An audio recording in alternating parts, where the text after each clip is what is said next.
Okay? It's goal-oriented versus random conversations. That's the key.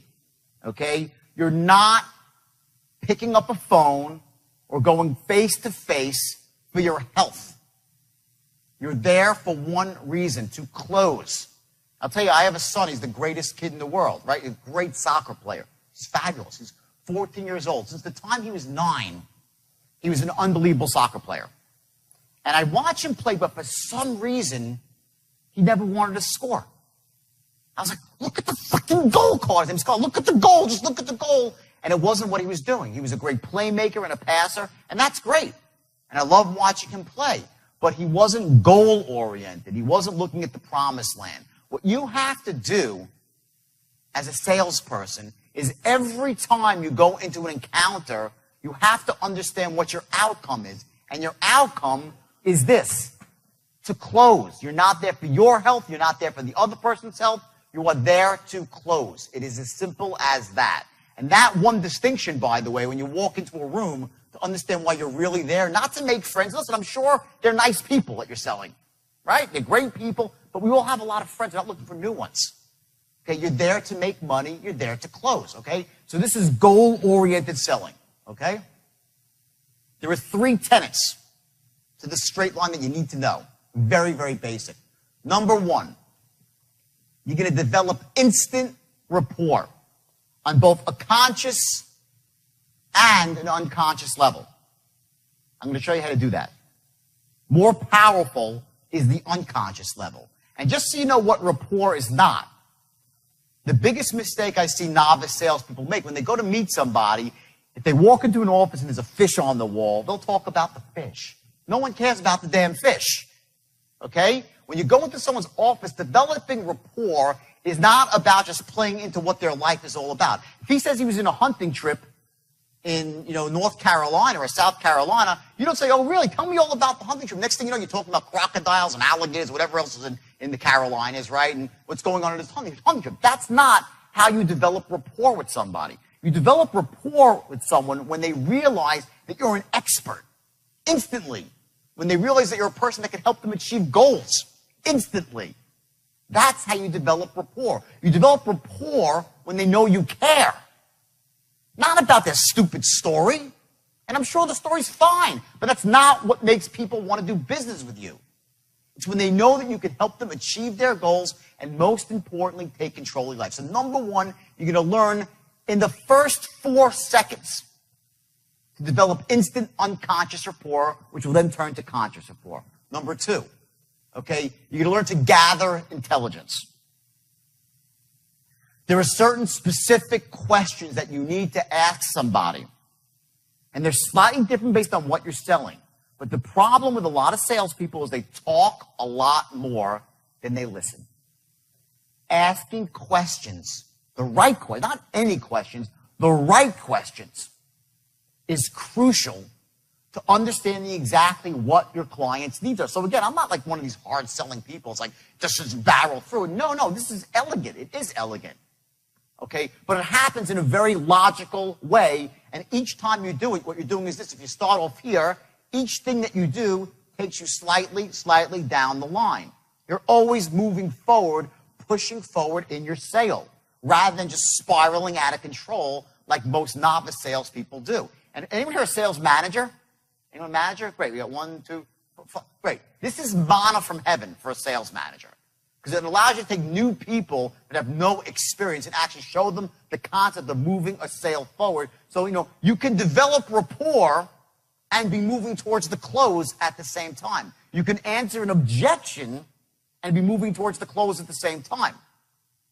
Everyone get this? It's not one or, that's why I said those things are crap. It's not like you say, okay, I'm going to spend 32 seconds developing rapport. Done. I'm done developing rapport. You're developing rapport when the guy is writing out when he's signing the order, you're still developing rapport. It never ends. You're still qualifying the guy. Even after he said yes. Because then you're trying to find out what his aliveness is. And I'll get into that later. So after the sale, you can develop a customer for life. There is no pie chart of it starts here in the it's all the same. Okay? You're starting off here. You're looking to go here. This is the promised land. And every single word out of your mouth has to be deliberate. It has to be looking to get you to here, to get the guy what he wants so you can get paid. Now understand this. If you're qualifying the guy and your product does not suit his need, what are you going to do? You're going to push him? No. You end the encounter. That's the key. In other words, when you're qualifying somebody, you don't want to be pitching unqualified people.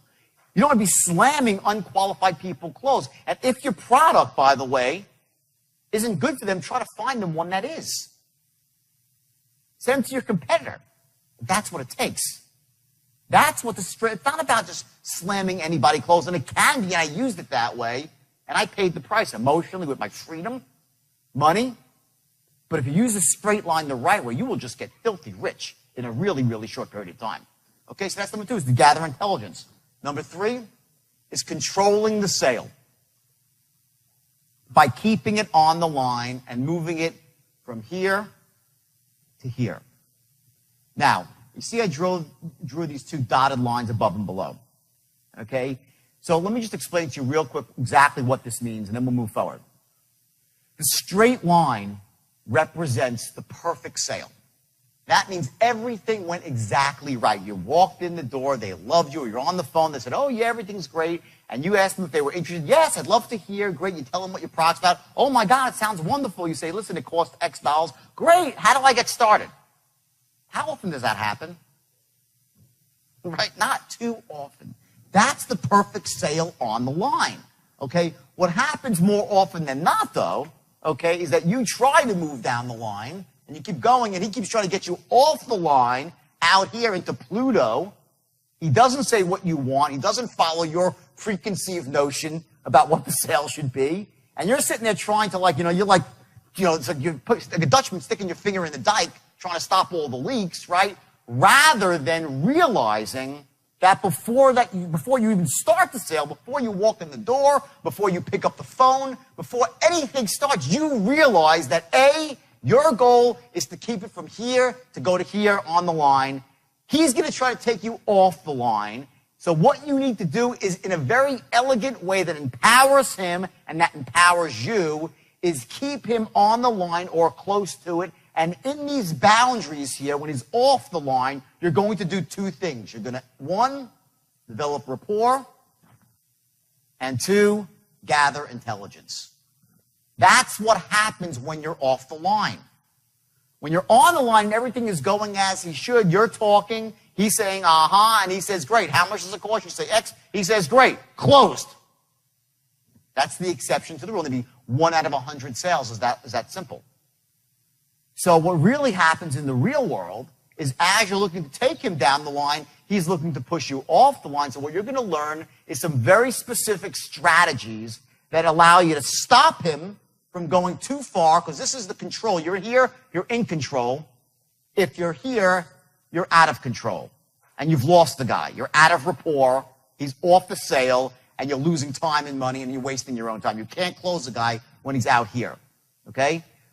When he's here, you can't close him either. You can close the guy when he's between here and here.